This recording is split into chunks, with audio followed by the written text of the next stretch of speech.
अस्सलाम वालेकुम स्टूडेंट्स, मैं हूं नदीम हसन और मैं आपको वेलकम करता हूं नदीम केमिस्ट्री। हमारा आज का टॉपिक है रिलेटिव एटॉमिक मास यूनिट। तो चलिए स्टार्ट करते हैं हमारे टॉपिक को और शुरुआत करते हैं एक सवाल से। What was it's purpose?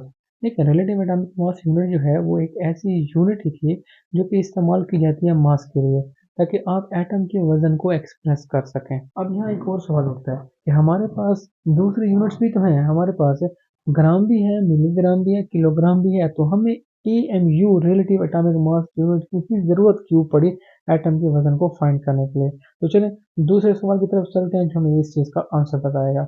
हमारा सेकंड सवाल है व्हाई वाज इट नीडेड? तो उसकी ज़रूरत सिर्फ और सिर्फ इसलिए पड़ी क्योंकि साइज ऑफ एटम होता है बहुत छोटा, 10⁻⁻⁹ के अंदर काउंट होता है, या 10⁻⁻12 मीन्स नैनोमीटर में या पिकोमीटर में काउंट होता है। तो इसलिए एटम जब इतना छोटा है तो उसका मास फाइंड करना एक चैलेंज था, या हम यूँ कह लें एक बहुत बड़ी प्रॉब्लम थी। तो उस प्रॉब्लम को सॉल्व करने के लिए एक नया टॉपिक इंट्रोड्यूस हुआ जिसे कहते हैं रिलेटिव एटॉमिक मास यूनिट। तीसरा सवाल ये है which standard is use to calculate, means हम कौन सा स्टैंडर्ड इस्तेमाल करेंगे मास ऑफ एन एलिमेंट या एटम को फाइंड करने के लिए। तो यहाँ देखें, समझ लेते हैं पहले कि स्टैंडर्ड क्या होता है। जब आप बाजार जाते हैं तो आपके पास जब भी वेट करवाते हैं तो वहाँ स्टोन पड़ा होता है, 1 किलो वाला, 2 किलो वाला, 5 किलो वाला।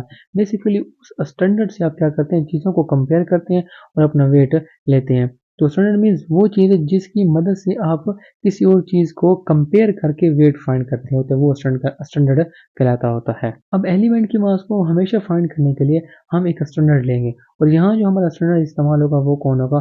कार्बन 12। एक्चुअली कार्बन 12 नहीं, कार्बन 12 का 12वां हिस्सा हमारे पास क्या होगा?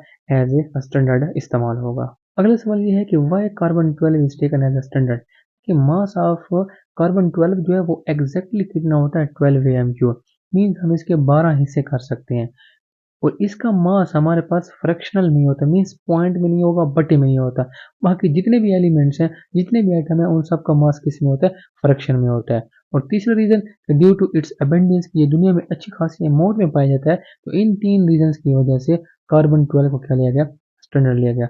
सबसे इंपॉर्टेंट रीजन कौन सा है? The first one. तो उसके 12 AMU होते हैं और वो डिवाइड नहीं हो सकता, वो पूरा 12 AMU के अंदर ही हमें मिलता है। नेक्स्ट पार्ट इज कि एटम का वजन किस तरीके से कैलकुलेट किया गया था। तो उसके लिए एक डिवाइस होती है जिसे हम कहते हैं मास स्पेक्ट्रोमीटर, उसका इस्तेमाल करते हैं और उसकी मदद से इसका वेट फाइंड करते हैं। बेसिकली हम जो यहाँ पे काम कर रहे हैं कंपैरिजन का, कार्बन 12 की कंपेयर करके हम वेट फाइंड करेंगे, वो सारा काम हमारे लिए कौन करता है? मास स्पेक्ट्रोमीटर करता है, जिससे हमें कैलकुलेशन मिल जाती है। और इसका ये फायदा भी होता है कि हमें आइसोटोप्स के बारे में भी इल्म हो जाता है, जो कि मास स्पेक्ट्रोमीटर ही क्या करता है? आइडेंटिफाई करता है। अब मेरे पास मास स्पेक्ट्रोमीटर तो है नहीं जो मैं आपको उससे समझा सकूँ, तो मैं आपको एक सिंपल से एग्जाम्पल से समझाता हूँ जो कि बैलेंस की बुनियाद के ऊपर होगी। देखिए, मुझे अगर फॉर एग्जांपल हाइड्रोजन का वेट फाइंड करना है, तो मैं एक हाइड्रोजन का एटम बैलेंस की एक साइड पर रख देता हूँ, जैसे कि यहाँ पे आपको शो हो रहा है फर्स्ट पिक्चर के अंदर। जैसे मैंने वेट रखा, वो वजन की वजह से इस साइड क्या हो गई? बैठ गई।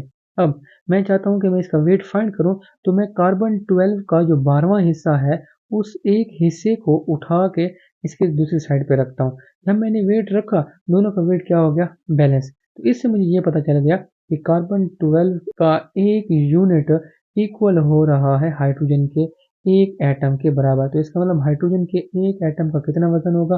1 AMU। अब सेम एग्जांपल हीलियम के ऊपर अप्लाई करते हैं। हीलियम का एक एटम लेके हमने बैलेंस की एक साइड पर रख दिया, दूसरी साइड क्या थी? खाली। तो हीलियम का वेट क्या होगा? नीचे गिर गया।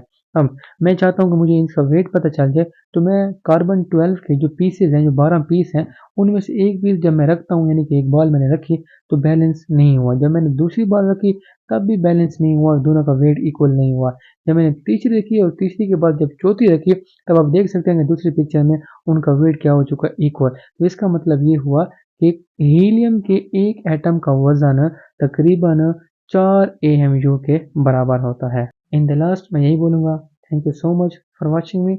लाइक कर दें, सब्सक्राइब कर दें और शेयर करना ना भूलें। Thank you so much.